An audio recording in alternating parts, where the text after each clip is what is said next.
Hey guys, so this is my very first true crime video. Before I get started, let me just say a few things.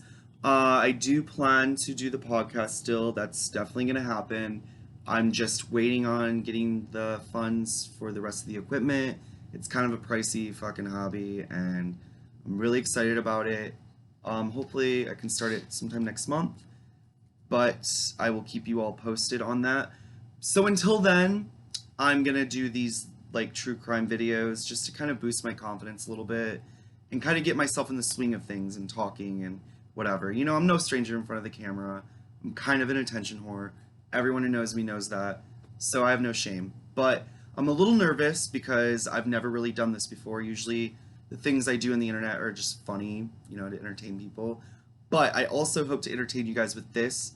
Um, the case I'm going to talk about is absolutely fucking bonkers. It is the most terrifying shit I have ever heard in my life, and it's 100% true. It happened back in the 80s, by the way. Doesn't make it any less terrifying. So, before I start, I need to light up a cigarette because this shit gives me anxiety to the fucking core. And I was already, before I even like get going, I was already terrified of being home alone. This shit just like upped the ante on that. I cannot be home alone now after hearing this. Okay, so let me light this shit and we gonna get the fuck going. Alright, this is the case of Daniel LaPlante. Um, a little brief history on Daniel. He was physically and sexually abused by his parents, and not to kind of give him this like sympathetic, you know, backstory or anything, he's a complete monster, you know. But he was abused. He was bullied in school. He was just fucked with from day one. There's absolutely no hope for this dude, at all, at a normal life. So that's a little brief history on him. I'm not going to get too into it until later on. I'm going to get started on the actual case itself, which is just, you guys get ready because this shit is crazy. And I have some notes. I'm going to kind of go through those. I know the case like the back of my hand, but there's some things that I just found out that I need to fill in the gaps with it. And I've been bragging about this shit to my friends for like the past 3 weeks, and they were all like, "What the fuck?" And I was just like, "Man, I gotta fucking make a video about it." Alrighty, so let's get started. So Brian Andrews was a father of two daughters, Annie and Jessica, both teenagers, 15 and 14. And Brian's wife died, so the girls lost their mother, and the family was destroyed. They were fucking devastated. So they pack it up and they move to a new town. I'm not exactly sure where the town is. I'm thinking it's in Massachusetts somewhere. And this was in 1987, October of 1987, by the way. So they move into this house, and, you know, Brian's got to work like long nights and also, you know, take care of his fucking family because it's just him now. And the girls were home by themselves a lot. I mean, like, you know, they were old enough to not have a babysitter, you know what I'm saying? So once Annie and Jessica kind of get settled into this house, they Annie starts getting phone calls from this kid named Daniel, and Daniel somehow obtained the number from the previous owners. I don't really know. There's no details on it, but he had the phone number to the house. They didn't get it changed or anything. So Annie and him, they were talking on the phone a lot. She was feeling him. They were vibing. They had made plans to hang out. It's kind of like what fucking social media is now. This is what people did back then. So they made plans to hang out, and, you know, Annie was all excited about it. Daniel shows up, and he is not at all what he described himself as. He is fucking weird, slanky, fucking just weird as hell. Like, freaked Annie the fuck out. But being the nice girl she was, she went with him anyway. She went on a date with him anyway. They went and got ice cream. He catfished her, is what I'm trying to say. This motherfucker catfished this bitch. And I would have been like, fuck you, get the fuck off my porch. But she was nice and she went with him. They got ice cream, and he brought up her dead mother. Like, said some weird shit to her, and she was fucking like, bye, like, I'm done. She went home. That was the last year from Daniel. So about a few weeks pass. Annie and Jessica are home one night by themselves, and they hear like knocking on the walls, like just a tap. Like, well, they also started to notice that a few things were like moved in the house, and they're thinking, "Oh my God, it's our mom trying to communicate with us from beyond."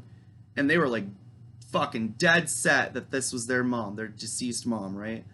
So they started to communicate with her a little bit, you know, do like a little bit of a Ouija board thing, asked her questions, and for weeks, like the knocking continued. Like they were like, "Oh my God, our mother's communicating with them, with us," and they didn't tell their dad about it at first because they didn't want him to like throw them in therapy or whatever, and you know the whole thing. One sec, I'm parched. Sorry. Anyway, so eventually the knocking on the walls started to get a little excessive, and it started to freak them the fuck out a little bit. And then they eventually told their dad, who was just like, "You guys are just acting the fuck up, stop." One day he comes home, the house is a complete disaster. They're already in bed, and he wakes them up and he's like, "What the fuck? Why did you guys destroy the house?" They're like, "We didn't do that, mom did." And he's like, "All right, it's time to go to therapy." Throws their asses in therapy, and he's just like, "You know what? Not my problem right now. I'm trying to fucking survive here. I'm trying to make money for us and, you know, make sure that we have a fucking roof over our head." He just kind of neglected them a little bit, you know, which sucks, but shit like that happens when another parent dies.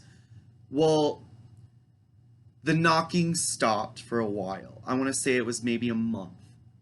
And then all of a sudden, one night, Jesse and Annie were home alone, as they usually were, watching a horror movie.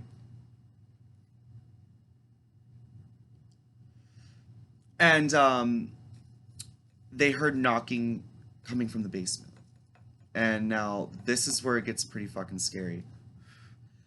Annie grabs a knife and she makes Jess go with her down to the basement, and she's like, "Listen, we gotta check this out. We gotta figure out what the fuck is going on." They get down there, they heard knocking in the basement still. Something or someone was down there.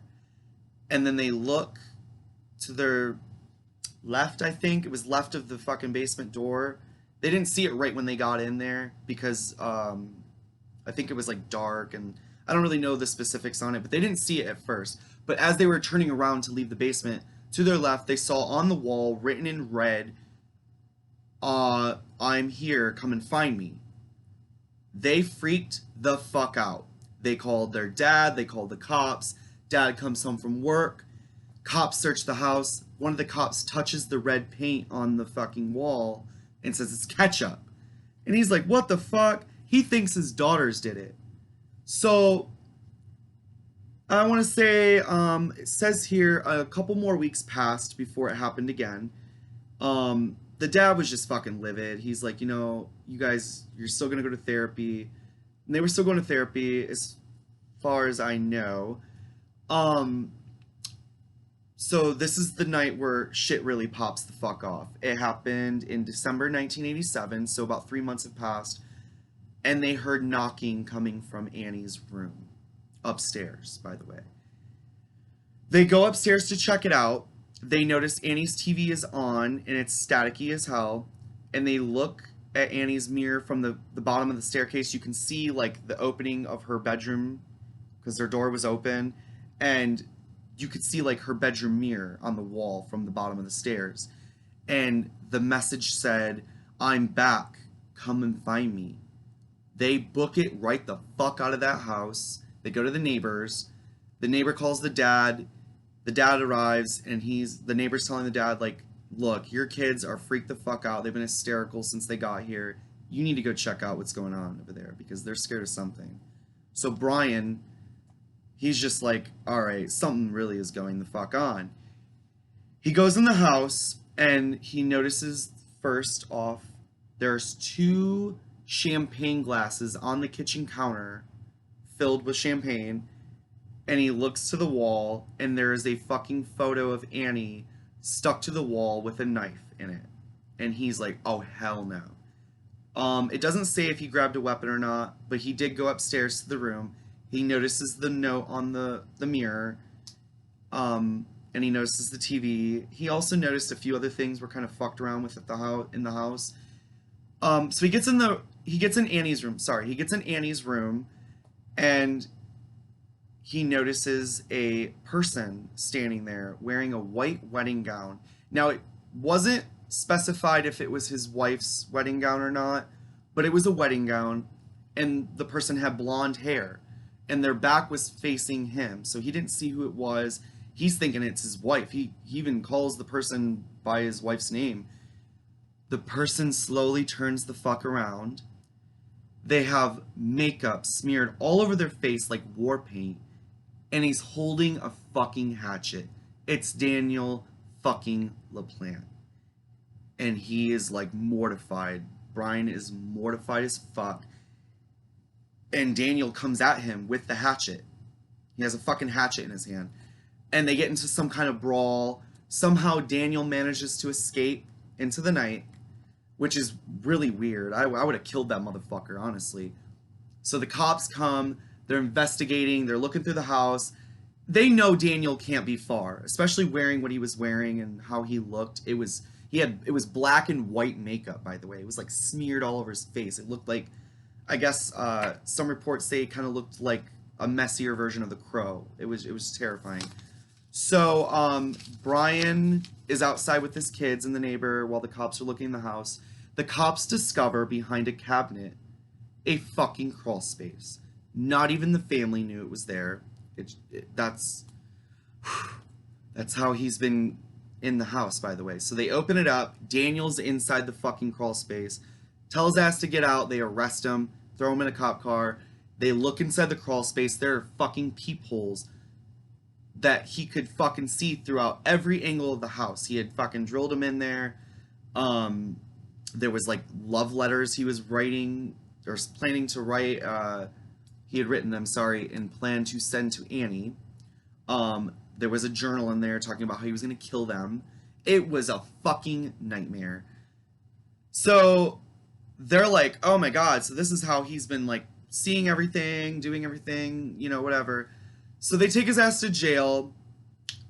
He did not stay there long. He was juvenile detention center.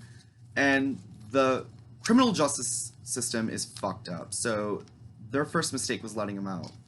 They let this little fucker out, and he does it again to another family. And this time it was way more brutal than what happened to Annie and Jess. Before I tell you guys what he did, this is kind of like a trigger warning. Rape is involved, murder is involved, children are also involved. It's very sad, it's disturbing. So if you don't want to listen any further, I would stop now. But this woman named Priscilla Gustafsson, she was pregnant, I think 8 or 9 months pregnant. She was about to pop. And she had 2 small children between the ages of 4 and 6. They get home one day. Daniel's waiting for them. He murders and rapes the pregnant mom. And he drowns the 2 young children. And it doesn't say how they were discovered. I think the husband discovered them. I'm not sure. But Daniel wasn't far. He was found 2 miles away in a dumpster. They take his ass to jail. He gets fucking charged 3 life sentences for murder. And he's... okay, so get ready for this. He's still fucking alive. And he is still locked up to this day. I hope they threw away the fucking key, man. Because this motherfucker doesn't need to ever get out. I guess back in 2017, tried to reappeal his case to get, released. And obviously the judge is like, fuck you. You are infamous for one of the most disturbing crimes ever. You're staying where your ass is at.